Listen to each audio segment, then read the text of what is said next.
Non cyclic photo phosphorylation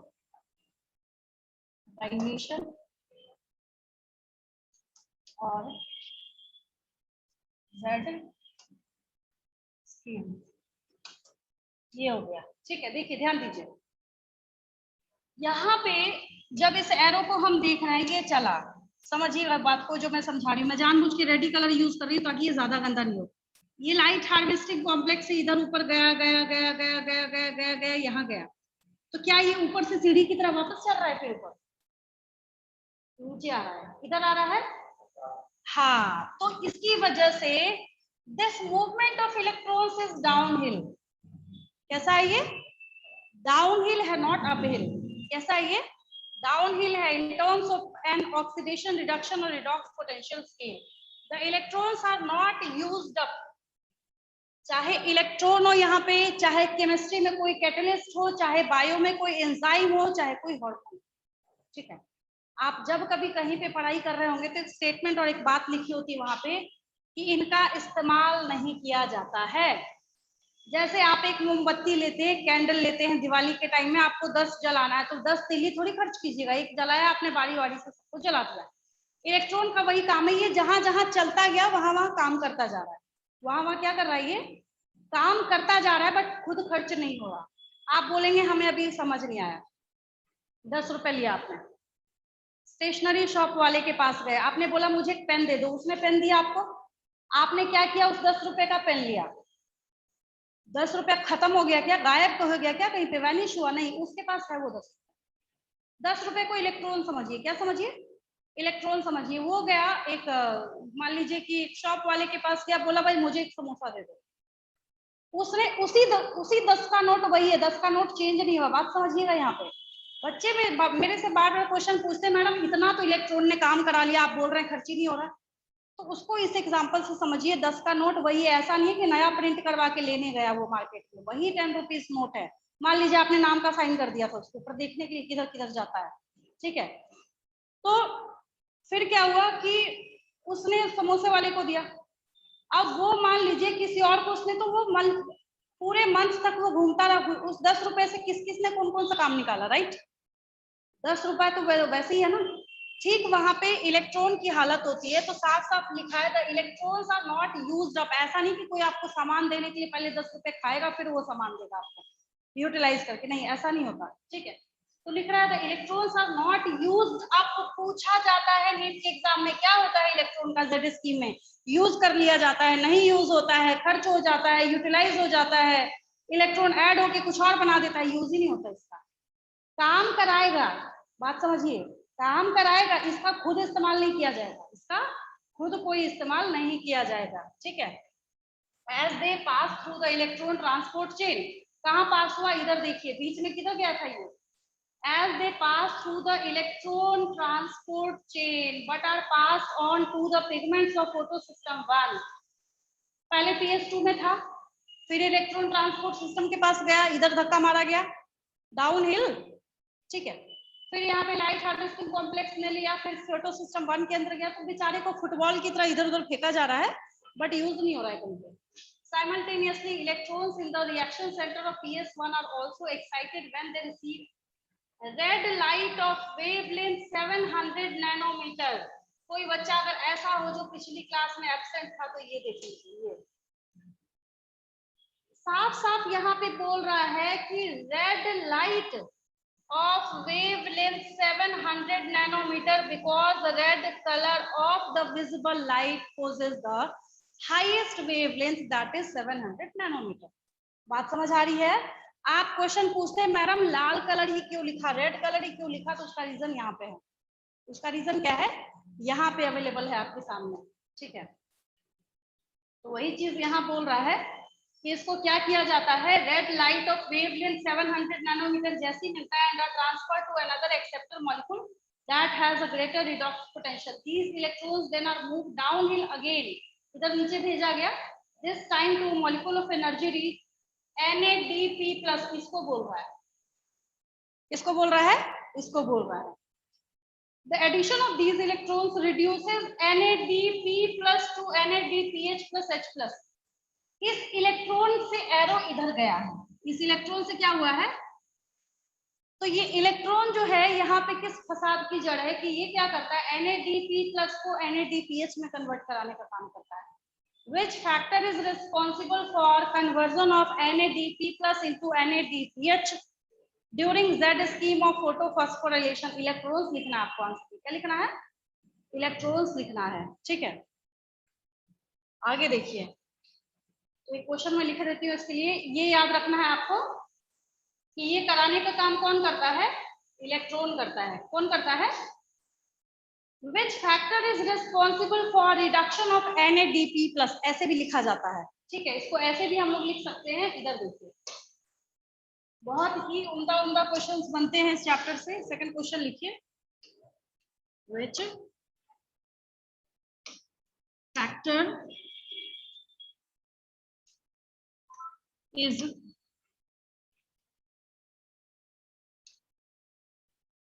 responsible for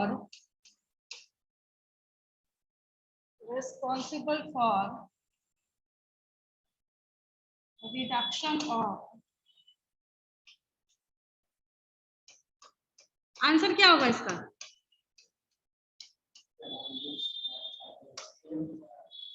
क्या होगा answer इसका, इलेक्ट्रॉन्स होगा.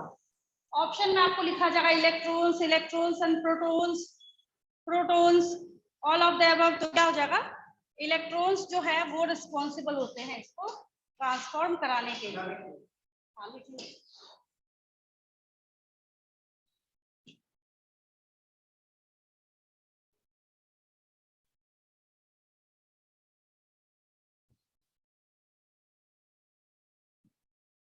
ठीक है. आगे देखिए, this whole scheme of transfer of electrons starting from the PS2. अच्छा, पहले क्वेश्चन लिख लीजिए, खुद ही समझ आ जाएगा मैं क्या बोलना चाहती हूँ. Which type of photosystem, which type of photosystem initiates non-cyclic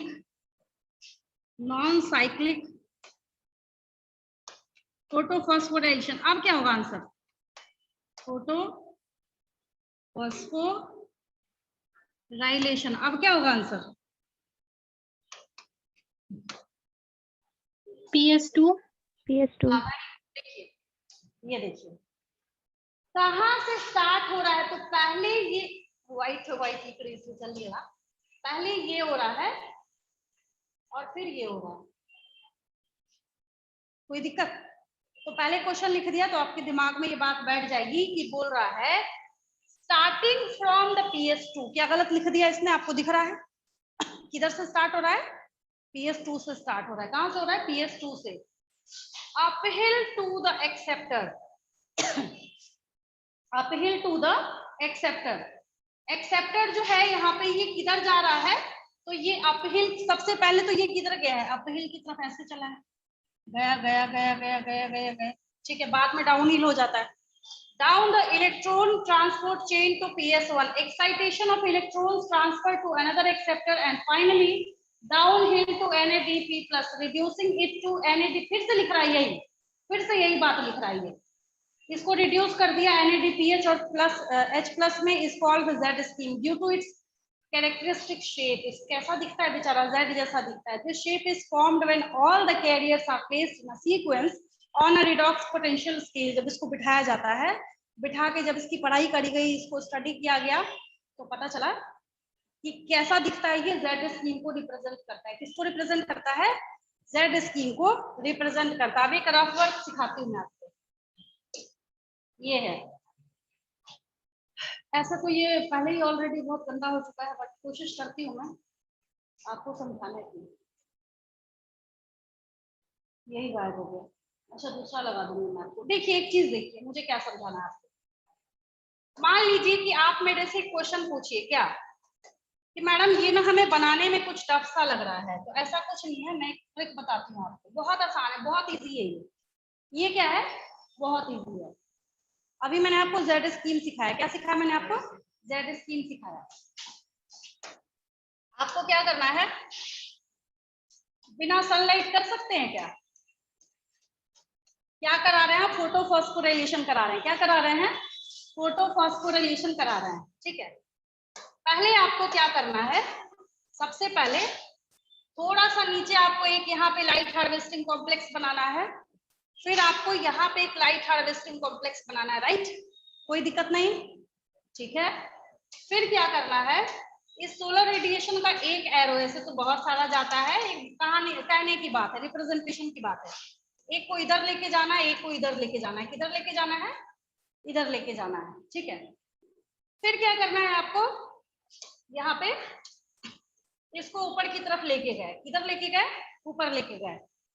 ये इलेक्ट्रॉन एक्सेप्टर जो है, क्या है, ये जो इलेक्ट्रॉन एक्सेप्टर है, ये थोड़ा सा नीचे होगा, स्लाइड सा, किसके कॉम्परेटिवली, जब आप इसके बाद वाला यहाँ पे बनाएंगे इलेक्ट्रॉन एक्सेप्टर, क्या बनाएंगे, इलेक्ट्रॉन एक्सेप्टर। ट्रिक बता रही हूँ बनाने का, बहुत आसान है, घबराने की कोई जरूरत ही नहीं है, ठीक है।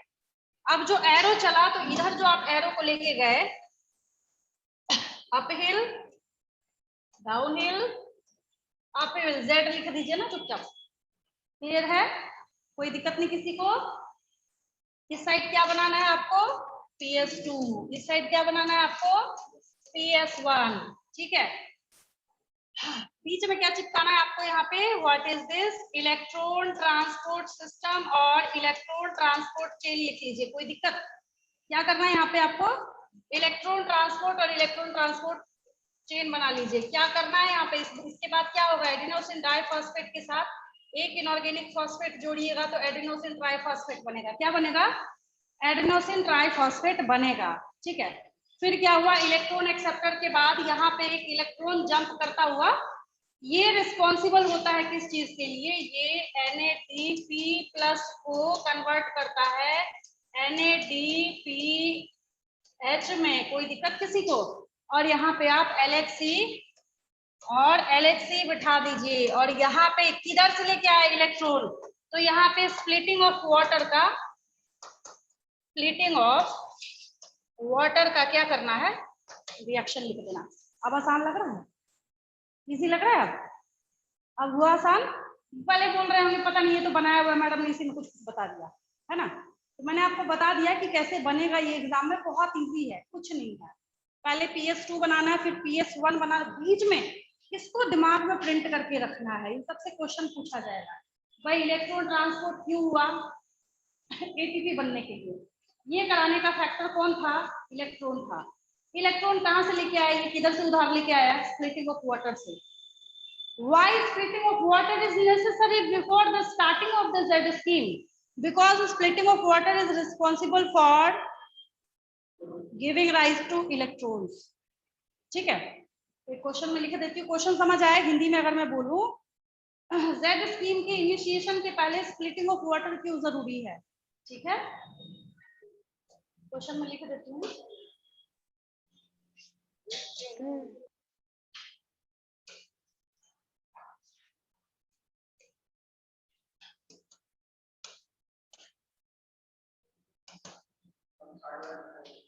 थर्ड क्वेश्चन चाहिए, लीजिए।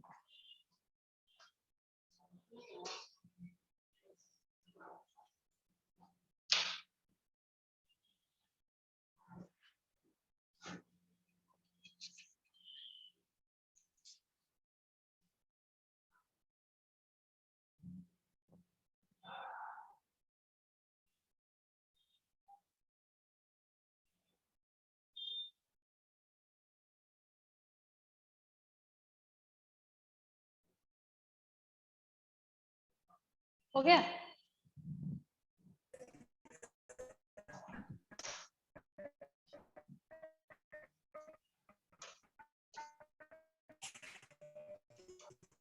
अगला क्वेश्चन लिखिए, why splitting of water, video why, कोई कुछ बोल रहे हैं क्या, कोई दिक्कत है,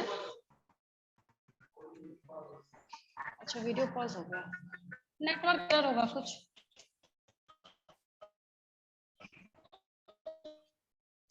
चौथा क्वेश्चन लिखिए वाई। मैम हाँ बोलिए। Splitting of water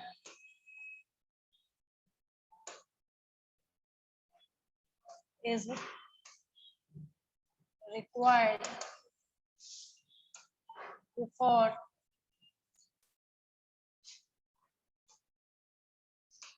initiation of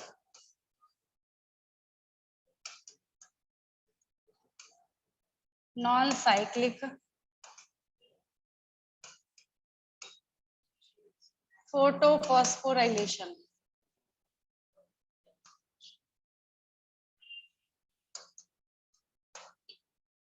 Why splitting of water is required before initiation of non-cyclic phosphorylation? Because electrons are obtained from splitting of water. और क्वेश्चन किसके ऊपर पूछा गया है? स्प्लिटिंग ऑफ वाटर के ऊपर ही क्वेश्चन पूछा गया है।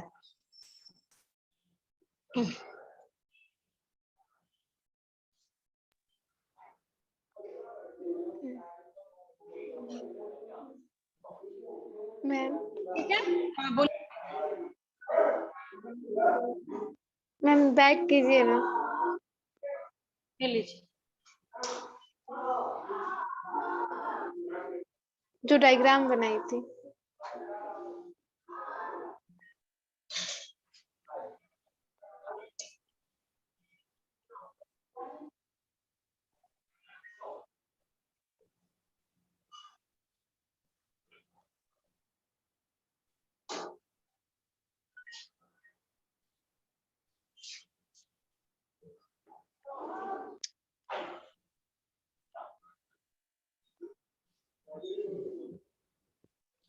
क्या हो गया?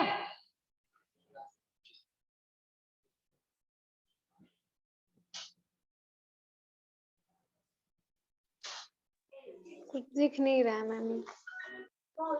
हाँ अब दिख रहा है मैम। मैम इसको एक बार फिर से बता दीजिए ना शॉर्ट में।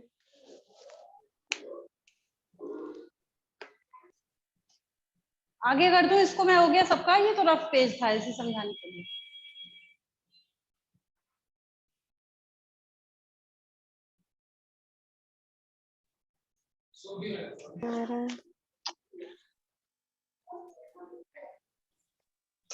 चलिए अब इसके बाद मुझे क्या करना है, थोड़ा सा एक splitting of water, splitting of water का पैरा है वो बताना मुझे आपको।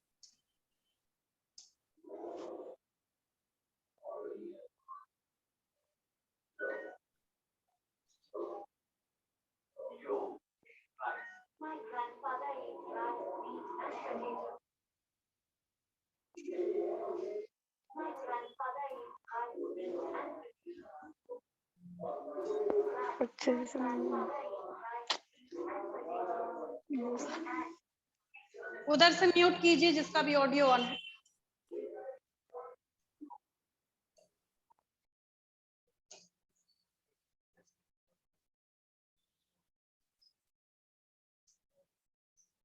फटाफट सुन लीजिए, अब इसके क्वेश्चंस में लिख दूंगी, फटाफट सुनिए।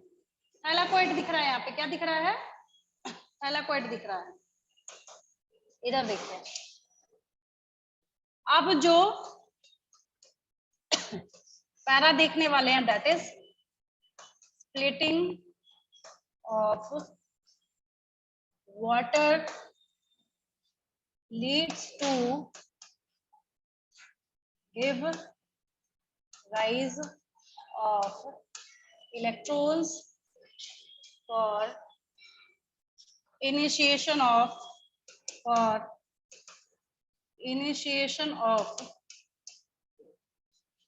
Z scheme। अगला देखिए, नेक्स्ट देखिए, स्प्लिटिंग ऑफ वाटर को जब आप देखना स्टार्ट करते हैं, एक चीज आपने नोटिस नहीं करी अभी तक, क्या? इलेक्ट्रॉन्स का सप्लाई जो है वो लगातार कंटिन्यूअसली होता रहता है। कैसे होता रहता है? कंटिन्यूअसली होता रहता है। You would then ask how does PS2 supply electrons continuously. पहले PS2 हुआ था ना, तो पूछा जाएगा कि PS1 इलेक्ट्रॉन सप्लाई करता है या PS2 करता है, तो क्या देंगे आंसर? PS2 करता है, नॉट PS1, बिकॉज PS1 बाद में आता है। ठीक है, तो यही वो PS2 है जो क्या करता है, फोटो सिस्टम 2 से इसको रिप्लेस करके भेजा जाता है फोटो सिस्टम 1 में। ठीक है, और ये कहां से, इस पे ऑलरेडी मैंने आपको क्वेश्चन दे दिया है। This is achieved by electrons available due to splitting of water. अगर आप पानी को तोड़िएगा, अगर आप क्या कीजिएगा, पानी को जब आप तोड़ने का काम करते हैं, वाटर को जब आप स्प्लिट करने का काम करते हैं, यहाँ भी दिया है और आप 10th क्लास से इसको पढ़ते आ रहे हैं, ये मुझे बताने की कोई जरूरत नहीं है। जब आप क्या करते हैं, पानी को तोड़ते हैं, H2O को जब आप स्प्लिट करते हैं, ठीक है, तो यहाँ पे आपको क्या मिलता है, प्रोटॉन्स भी मिलते हैं, ऑक्सीजन भी मिलता है, इलेक्ट्रॉन्स भी मिलते हैं। फिर जब आप क्या करते हैं, इसकी बैलेंसिंग कर देते हैं, क्या करते हैं, बैलेंसिंग जब आप कर देते हैं इसकी, तो कुछ इस तरीके से आपको नजर आता है। और यही वो इलेक्ट्रॉन है, यही क्या है यहाँ पे, वो इलेक्ट्रॉन है जो चाहिए किस चीज के लिए, जेड स्कीम के लिए चाहिए। किसके लिए चाहिए? जेड स्कीम के लिए। कितनी बार घुमा फिरा के मैंने बोल दिया आपको, इस चीज को रट गया होगा अब दिमाग में। ठीक है, और ऑक्सीजन जो है, ऑक्सीजन तो हो रहा है ना यहाँ पे, oxygen is also released, which is used by all the organisms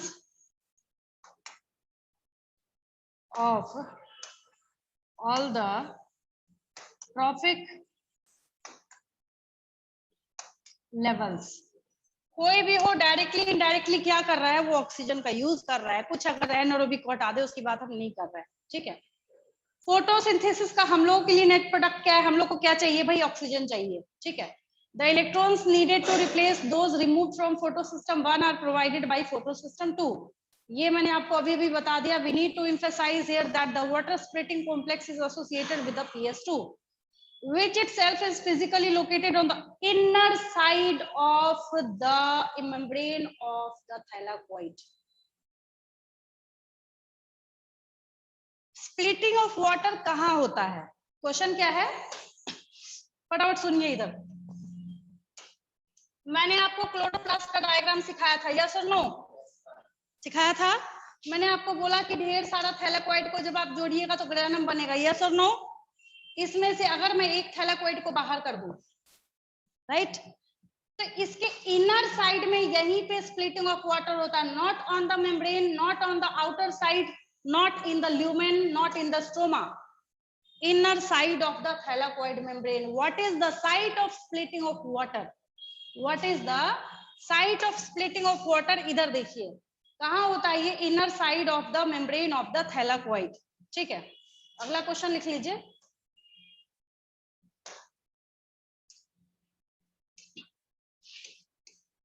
अगला क्वेश्चन लिखिए,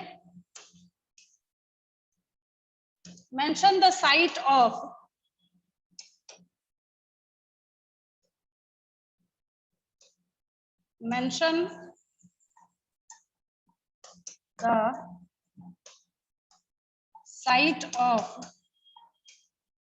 splitting of water, splitting of water। मैंने नहीं लिखा है, आपको लिख लेना आंसर में, मैंने आपको समझा दिया है। इनर साइड या inner membrane of thylakoid, inner side of the membrane of the thylakoid, वहीं पे क्या होता है, स्प्लिटिंग ऑफ वाटर होता है।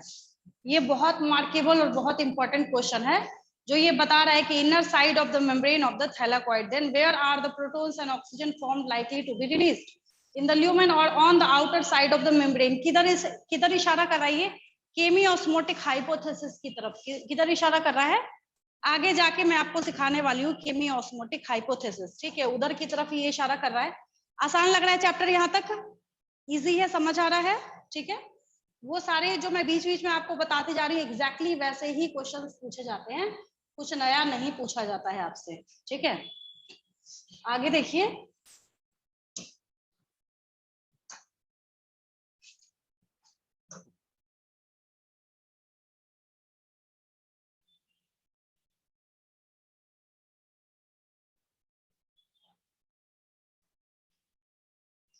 अब देखिए यहाँ पे ये बहुत आसान है, इसमें कोई दिक्कत नहीं है। साइक्लिक फॉस्फोरिलेशन जब हम लोग देखते हैं ये बहुत इजी है, इसमें एक समझने के बाद आधा काट के जब हम लोग जेड स्कीम को हटाते हैं तो यही मिलता है हम लोगों को। एक्चुअल में जो स्ट्रक्चर मिलता है वो यही होता है। ठीक है, तो ये देखिए, ये रहा आपका साइक्लिक फॉस्फोराइलेशन। क्या है ये? थोड़ा सा फर्क है, जेड स्कीम का आधा है नहीं ये, इधर यहां तक आधा तक क्या कर रहा था, PS2 था। बट यहाँ पे एक छोटी सी बात हो गई है, क्या इलेक्ट्रॉन एक्सेप्टर जो है, यहाँ जो इलेक्ट्रॉन है वापस घुस गया इस इलेक्ट्रॉन ट्रांसपोर्ट को फिर जनरेट कराने के लिए, फिर यहाँ P700 पे गया, ये घूमता रहेगा। Which type of photosystem causes cyclic phosphorylation? PS1, PS2, both PS1 and PS2. PS1 क्या होगा आंसर इसका? PS1। अगला क्वेश्चन लिखिए।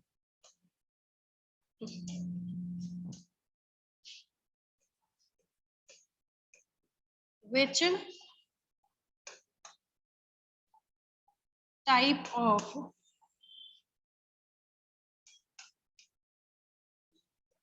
photosystem causes cyclic phosphorylation? Dilation। PS1 इसका आंसर होगा।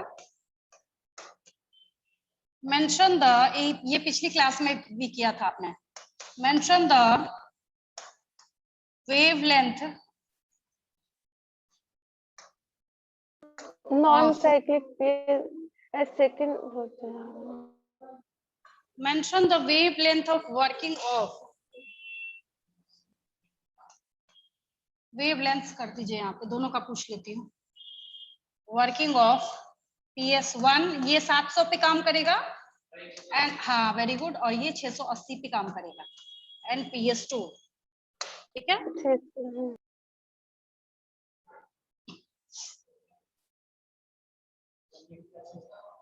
हाँ 680 पे काम करेगा।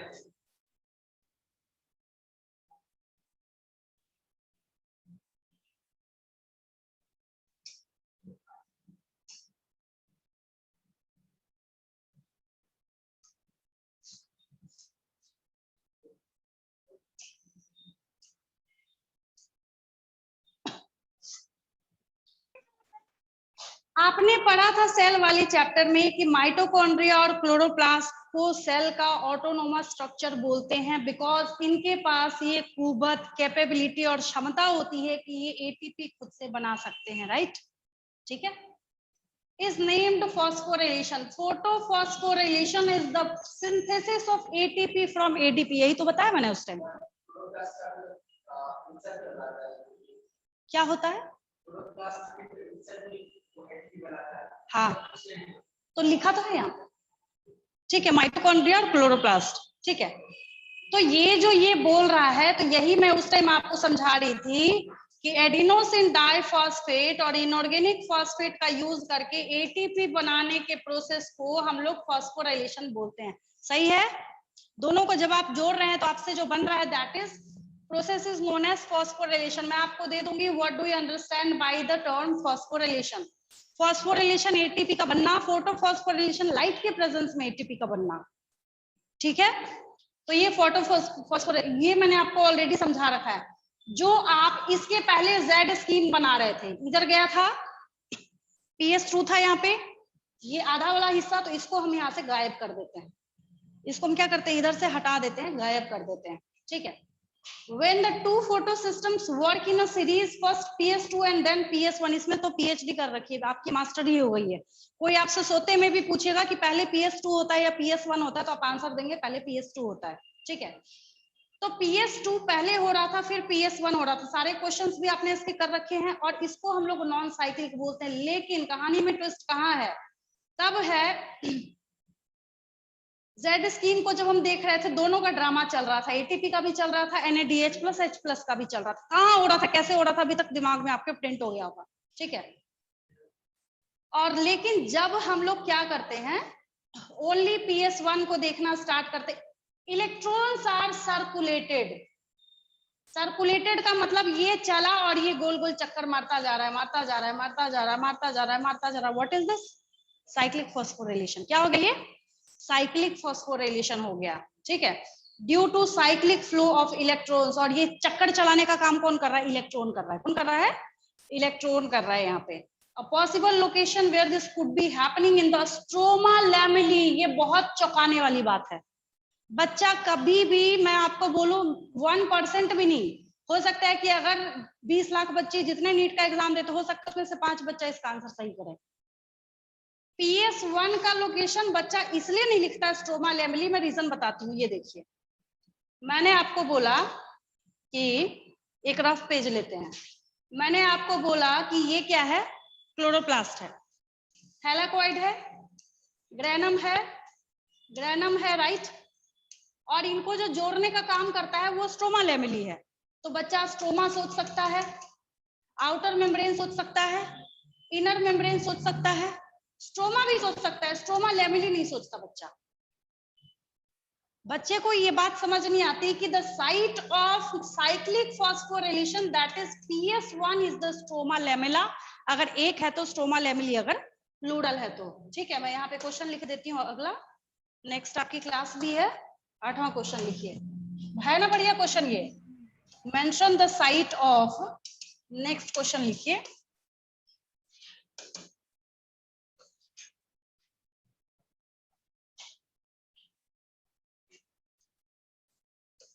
mention the site of cyclic phosphorylation या cyclic photophosphorilation। आंसर दीजिए, क्या होगा? स्ट्रोमा लेमेली। अगर एक है तो लेमेला, एक से ज्यादा है तो लेमेली, ठीक है। 9th question, define photophosphorylation. Define photo phosphorylation.